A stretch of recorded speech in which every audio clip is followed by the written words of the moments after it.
SCM the last time, just all the time Germans just getting a chance to go for it. I've been process for 30 years, and I reckon that second question is the one we see. Oh, yeah. Hey, John. How are you? Thanks, mate.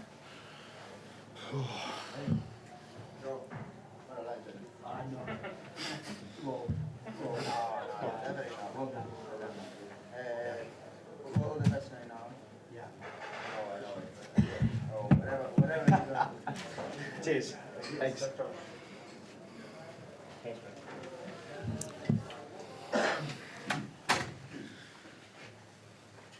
Sean, all happy?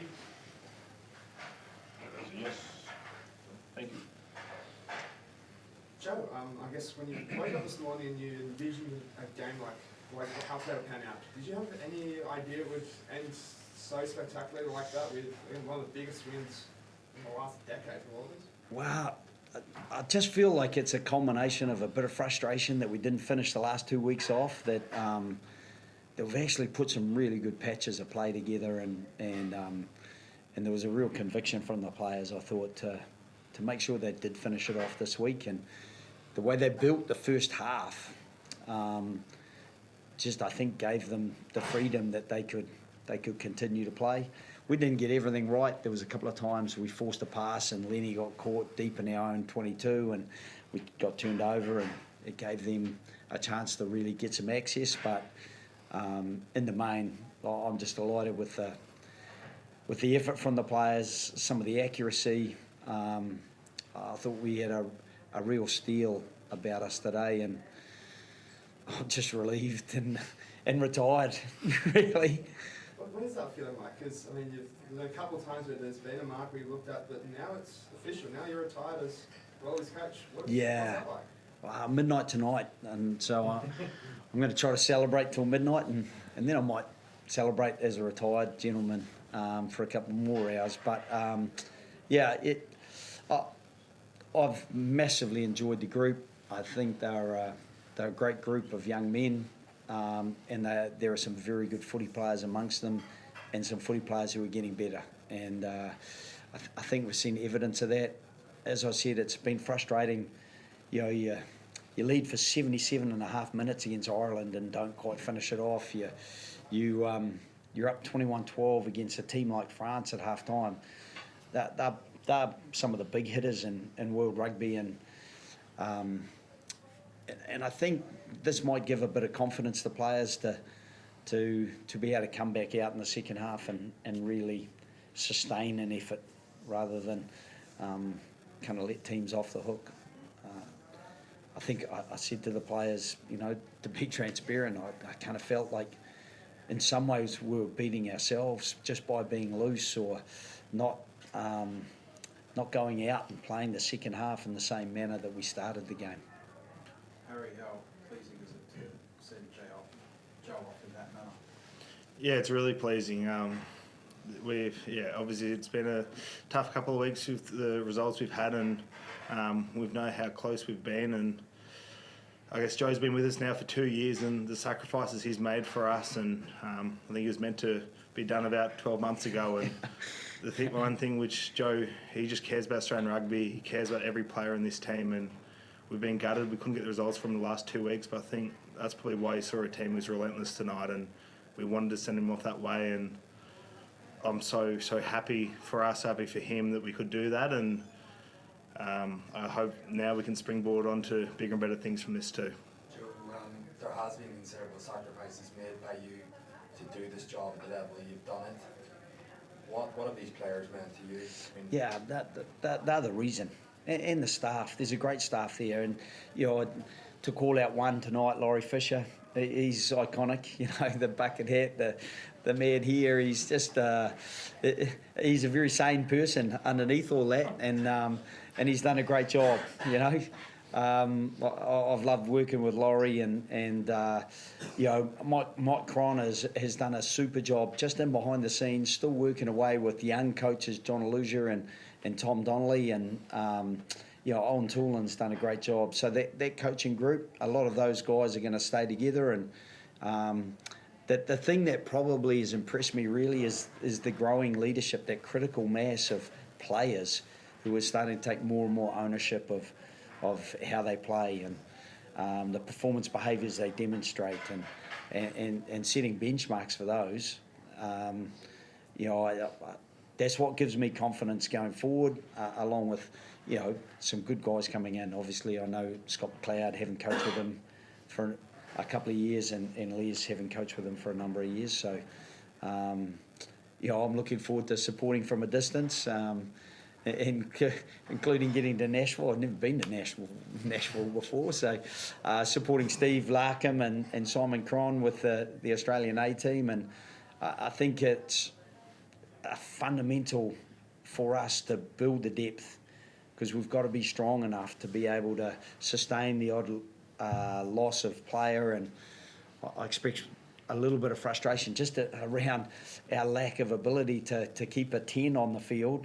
In the first year with Noah Lolosio, I felt he really grew in the role, and then suddenly first game of last year he gets injured, and then we're shifting around, trying to find the right fit. But I actually think there's some guys coming through that, it was great to see Tom Liner here tonight.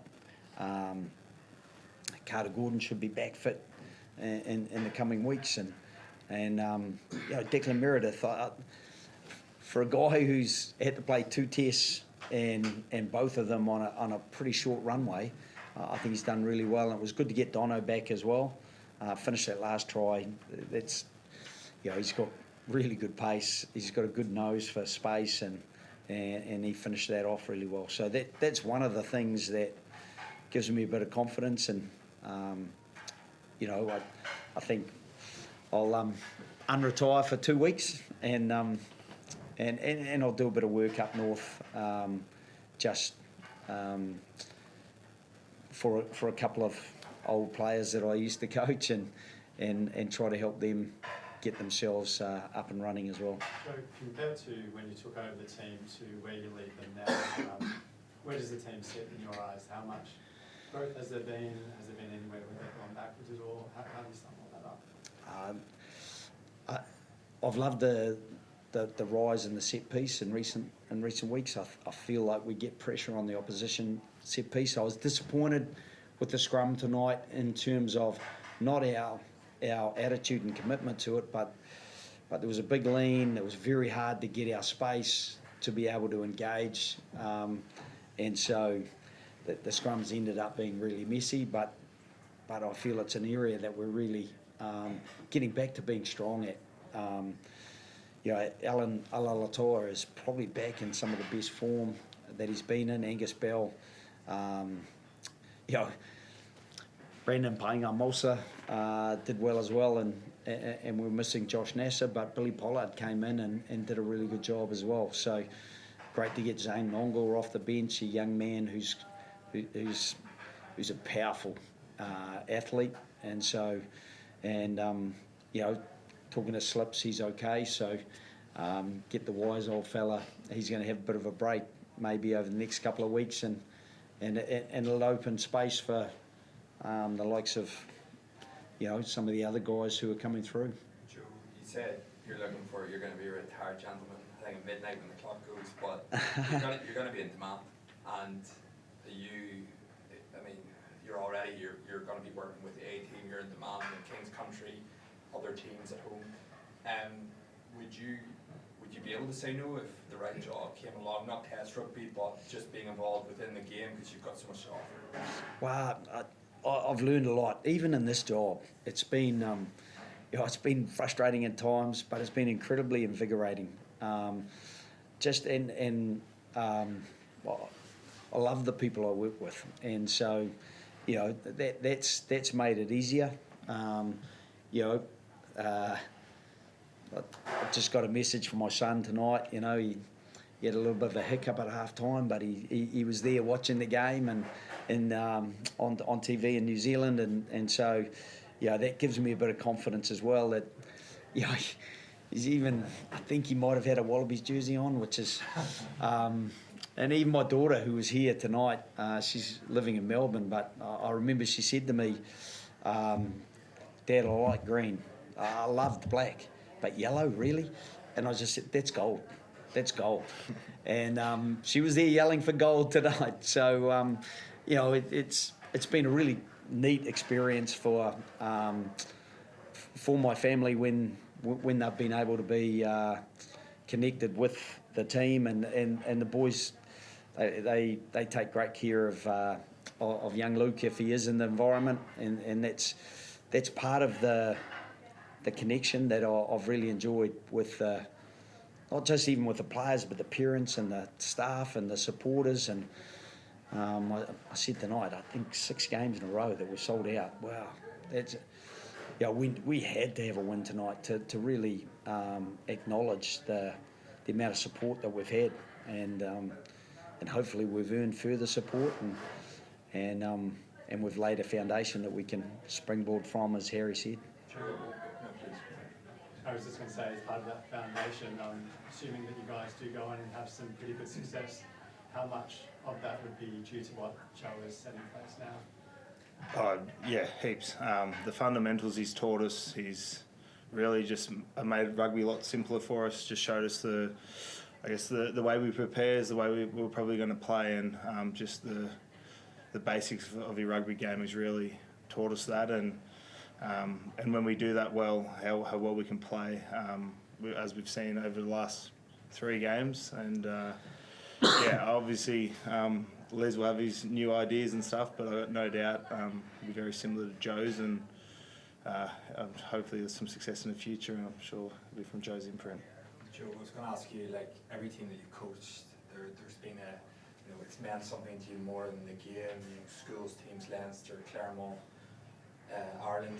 What, if you could sum up, like, what has the Wallabies meant to you? It's hard to probably sum it all up, but now that you're leaving, when you think just personally? I just think the quality of the connection. Like, I remember back saying no 4 times and thinking, how am I going to coach Australia, you know? But as I said, the people make the difference. And, you know, I've really enjoyed the people. I've enjoyed the way they've tried to improve themselves as well. They've been open to ideas, and yeah, I do think we need to keep growing the strength and depth. I think one of the reasons it was a little bit slow starting for us as well, and I kind of felt we lacked a bit of belief in the second halves in those 2 games is that there hadn't been as much success in the Super Rugby. I think we've got to prove sort of really competitive there and not have 4 Kiwi teams playing off in semi-finals. But I see some of the young guys coming through, and I'm excited about maybe where that can go and the strength and depth we can build. What's your gut feel looking ahead to the World Cup as to what this team could potentially achieve? I just don't do gut feels. My gut feels are so bad that I do analysis, and I do looking at opposition and looking at us and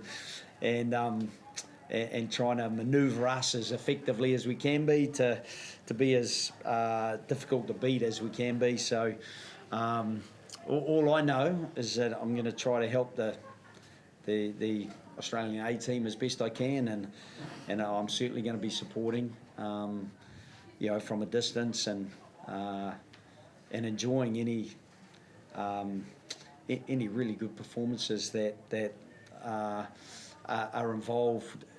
I just love sport anyway, so I think it's you know, it's something that in my retirement I'll have a little bit more time to observe. Thanks, Will. Thanks, Steve.